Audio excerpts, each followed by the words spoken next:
किसी व्यक्ति ने मेरे बड़े भाई आदरणीय अजय सर को किसी ने इस बिजनेस में फंसा दिया, किसी ने इस बिजनेस में फंसा दिया और उनको कोई और नहीं मिला तो उन्होंने मुझे ही फंसा दिया। हेलो, मैं शुरुआत में जब इस बिजनेस में मुझे फंसाया गया था, भाई साहब ने मेरा नाम डाला था, तो इस बिजनेस को मैं फंसने और फंसाने का धंधा बोलता था। क्या बोलता था? फंसने और फंसाने का धंधा बोलता था, उल्लू बनाने की स्कीम बोलता था, बेवकूफ बनाने वाला काम बोलता था।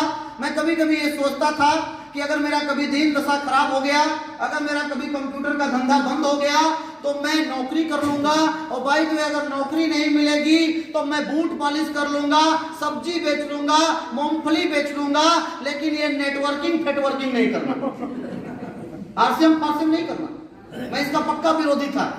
शुरुआत में मैंने 2010 में ज्वाइनिंग मेरी हुई, 2010 से लेकर के 2012 तक मैंने एक ही काम किया।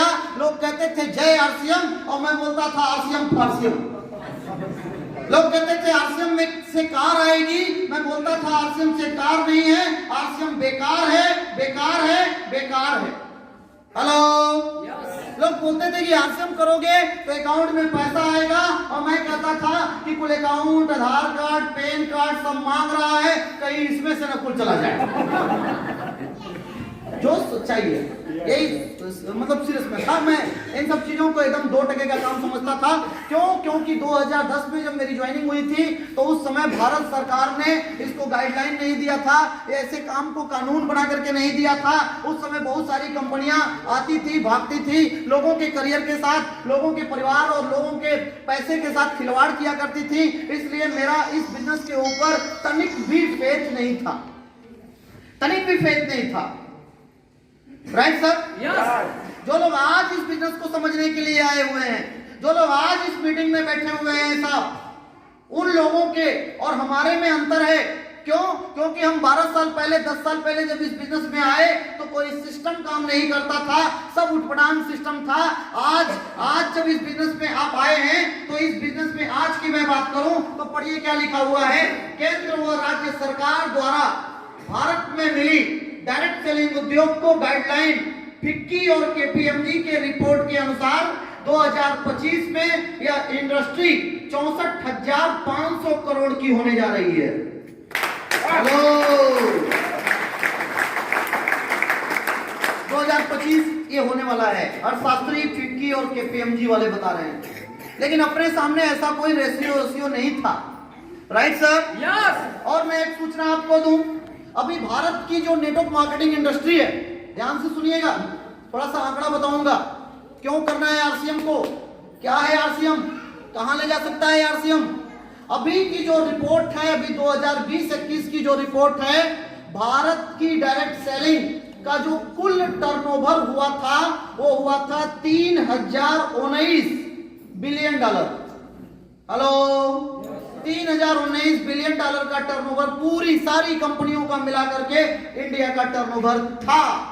लेकिन अभी जो आंकड़ा आया है, जो एक्सेल पे चार्टशीट निकाली गई है, जो अर्थशास्त्रियों ने, केपीएमजी और फिक्की ने बताया है कि हिंदुस्तान की डायरेक्ट सेलिंग 2030-2032 तक 37,542.47 मिलियन डॉलर की होने जा रही है। वाह! हेलो, अरे जब सोच के देखिए कि 3,000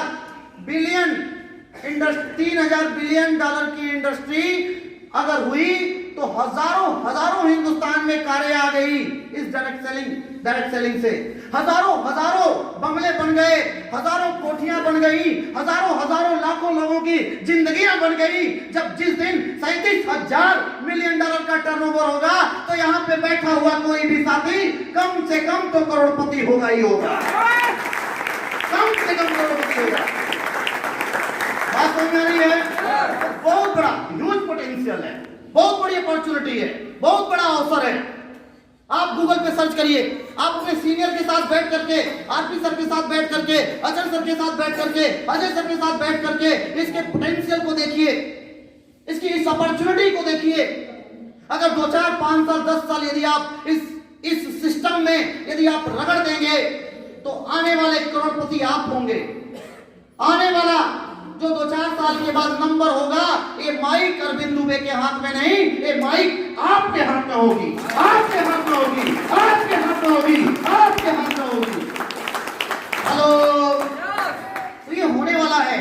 आप करेंगे तो भी ये इंडस्ट्री 37,000 मिलियन डॉलर की होगी।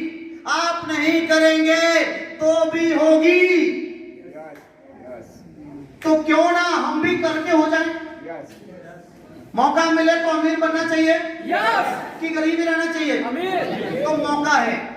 आरसीएम बिजनेस एक मौका है। आरसीएम बिजनेस को आप क्या समझते हैं मुझे नहीं पता, लेकिन मैं जो समझता हूं, आरसीएम बिजनेस को शुरुआत में मैं बेकार समझता था। आज घर में 3 कार आई है। आरसीएम बिजनेस को मैं बेकार समझता था। अभी 20 लाख रुपए का घर मैंने लुधियाना में बनाया है। अभी करीब 65 लाख रुपए का अभी हम लोगों ने घर यही पड़ाव डुमरी में बनाया है। अभी एक कम से कम 30 लाख रुपए की प्रॉपर्टी की हम लोगों की प्लानिंग चल रही है हमारी अजय सर की। आज इस बिजनेस के माध्यम से आज अजय सर का बड़ा बेटा यहाँ बैठा है, बीबीए कर रहा है। मेरे दोनों बच्चे डिसेंट पब्लिक स्कूल कॉन्वेंट में पढ़ते हैं। महीने का 7-8 हजार रुपया खर्चा उनका है, साल का 40,000 रुपया उनका एडमिशन है। आज ये सब आरसीएम से हो रहा है साथियों। और आज के 10 साल पहले आप यहीं के लोकल हैं, कमालपुर में जाकर के यदि पता करेंगे तो लगभग बस खेत बाड़ी थी, वही खेती बाड़ी था और बाकी कुछ था नहीं। आज के 15 साल पहले एक साइकिल हुआ करती थी घर में, लेकिन आज की डेट में कम से कम 10 मोटरसाइकिल आई और 3 कार आया। ये सब आरसीएम के जरिए हुआ। बहुत सारे लोग कहते हैं, और मैं भी बोलता था कि ये फंसने और फंसाने का धंधा है, लेकिन आज कॉन्फ़िगरेशन बदल गया है। आज तो मैं यही बोलता हूं कि ये फंसने और फंसाने का धंधा नहीं साथियों, ये फंसने और फंसाने का धंधा नहीं है, ये तो बसने और फंसाने का धंधा है। बसने और फंसाने का धंधा है। कौन सा धंधा है? कौन सा धंधा है? कौन सा धंधा है? बसने और फंसाने का। कौन सा धंधा है? बसने और फंसाने का। बसने और फंसाने का, बसने और फंसाने का धंधा है।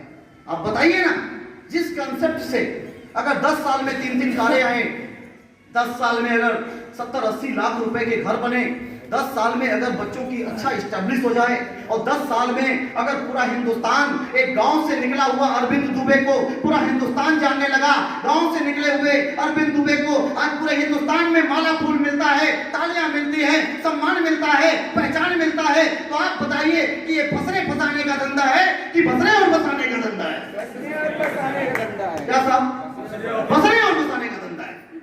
तो साथियों, अगर ऐसा धंधा है तो इसको हमें क्या करना चाहिए? छोड़ देना चाहिए कि ऐसी अपॉर्चुनिटी को कस के पकड़ के जकड़ लेना चाहिए? जकड़ लेना चाहिए। तो इसको पकड़िए, बहुत बड़ी अपॉर्चुनिटी है, बहुत बड़ा अवसर।